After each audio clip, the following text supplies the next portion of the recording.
All right, so we're going to try this one more time. This is about my third attempt to record this show. And my name is Dan Stafford. I'm the host of Midwestern Geek in Cali YouTube channel, YouTubing from 42 TARDIS Way here in lovely Temecula, California, summer's winter home. It's a beautiful place here. I really enjoy it. Tonight we're going to be talking about something called bullet journaling. And some of you have probably heard about this, some of you maybe not. This is a really, really cool way. It's kind of retro in some ways, but it's also the latest thing. And it's a cool way to actually keep track of what you need to do in a really highly interruptive environment. And just for a busy life. It's innovative, it's customizable completely to you. It saves a boatload on paper clutter. It's just a really, really awesome thing. And let's see, I think I'm getting good audio here. Just double checking my last recording attempt, I had audio issues. So it looks like I'm getting audio here. So let's, on that note, hit the infinity screen real quick. Infinity screen. I always love that thing. Anyway, and we'll jump over into a little bit of what I'm going to talk about tonight. So, all right, this is the website. Notice that the donate button is gone for right now. I'm not going to be doing that for the foreseeable future. So, hey, freebie, it's all free. All right. For right now, this is more of a hobby for me. I just don't have time to do it full time.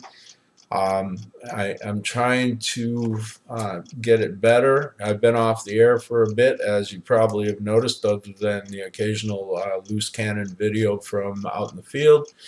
And I am working like crazy right now, which is another reason why the bullet journal appeals. And I'm also at a pretty stressful point in one of my courses, my first server class. I'm trying to get my test scores high enough to attempt certification testing on it.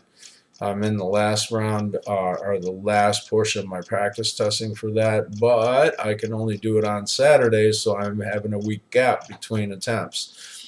Anyway, so that's what's up with me lately. As always, you can visit us at www.midwesterngeekincali.com and also at Midwest Geek Cali on Twitter and Midwestern Geek in Cali discussion group on Facebook. You may want to check out the site because when I do an episode, I always do a blog post to go with it. I usually reference all the articles that I'm referencing in the show, and then also there may be still pics that go along with the show, and those will be on the blog post as well. And some of them will not appear in the show, but will appear in the blog post. So it's worth checking out.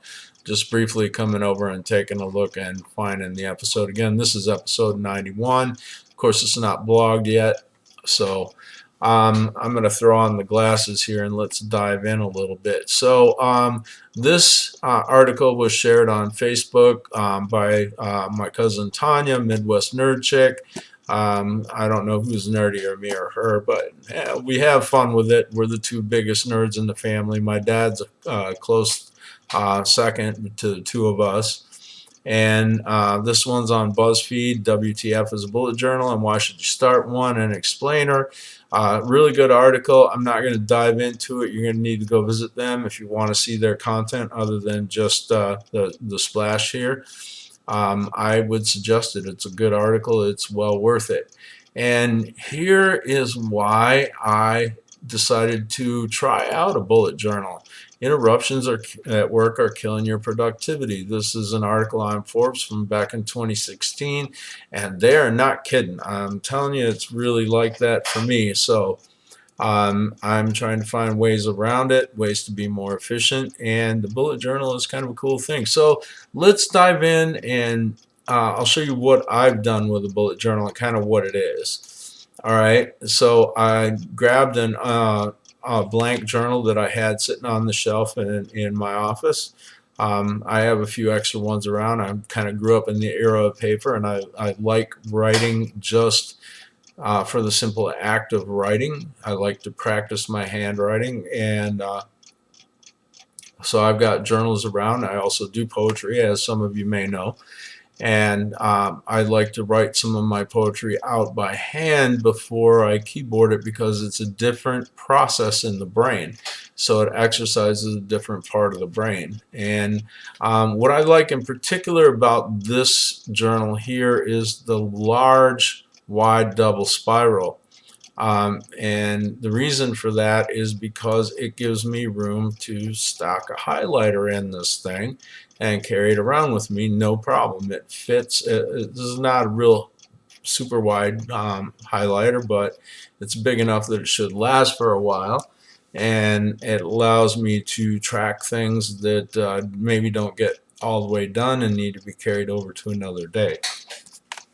So it's late. I may be yawning a little bit talking this much. I'm going to sip on coffee occasionally, so bear with me.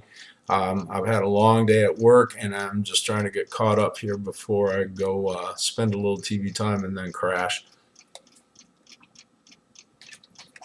All right, so next, this is in the front of it, and this is going to change here. This won't stay blank, but first off, you start with an index, and this allows you to note important pages in the journal right at the front, so you can easily find things. Page 7 here is my symbol key. Yeah, I have a shorthand that I use for this. That's typical of bullet journals, because they're named bullet journals because they use bullet points, custom bullet points at that.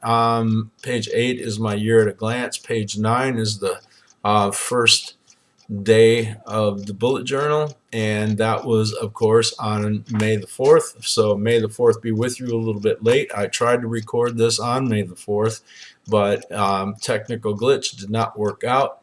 Anyway, I'm going to move on here, and this is the year at a glance. Basically, I started on the 4th of May, so I have 31 days across the top, and started with the month of May and through December, and I'm using basically just shorthand symbols to let me know what major stuff went on the 4th. And if I want to refer back to it, these are the kind of things that I'm going to find. You'll notice that the lining on here is pretty off kilter, just freehand, and it could have it would have been nice to be able to do it a little more pro. I did get a little bit better here on some of the cross lines, and you'll see why just here shortly. Now let's get into the journal a little bit. This is a symbol key. This is on page 7, as noted in the index. Basically the circle is something to do, and X through the circle means it's done. Star means an award or good news.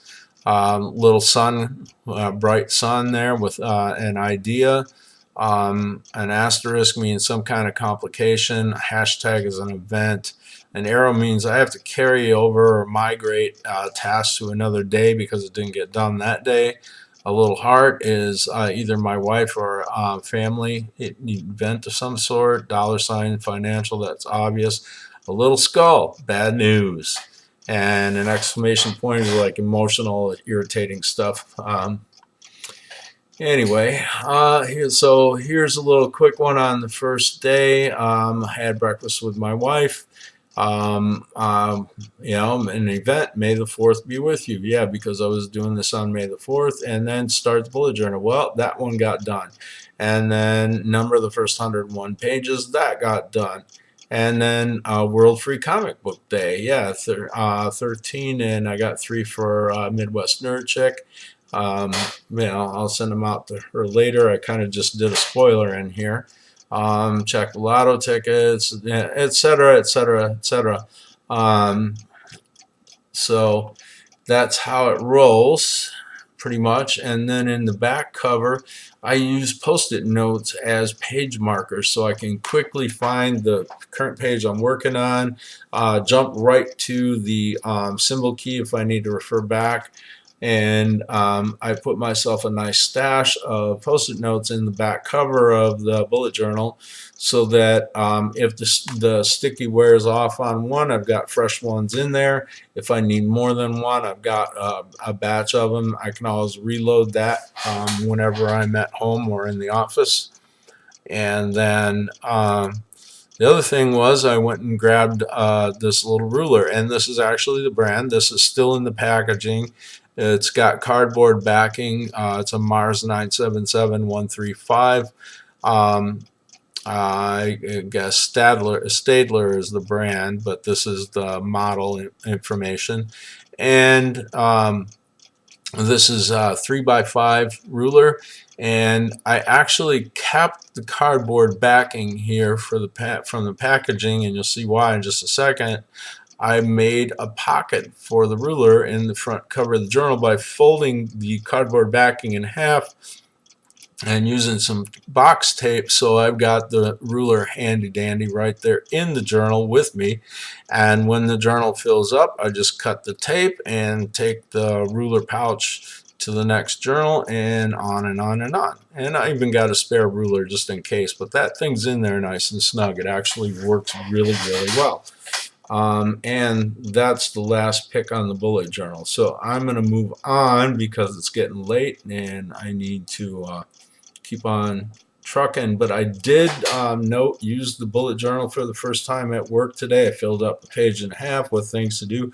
Got most of them done, but it kept me from dropping the ball on more than one thing today. So I'm thinking this is going to work. Nice things about this. It eliminates the chicken scratch on the back of papers all over my desk. It's like, which piece of paper did I put that note on? It eliminates flipping screens over to Google Keep and trying to keep track of 21 different to-do lists on Google Keep.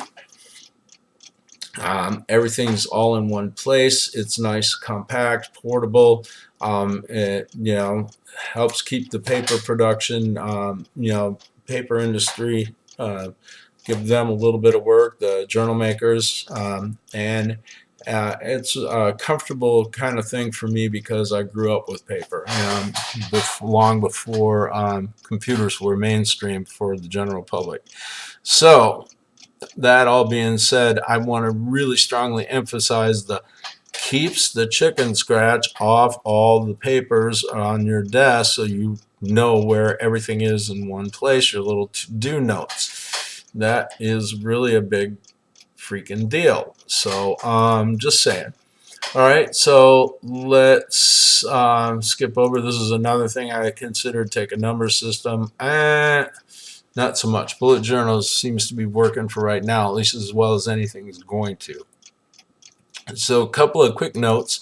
Microsoft unveils a Windows Terminal and new command line app for Windows.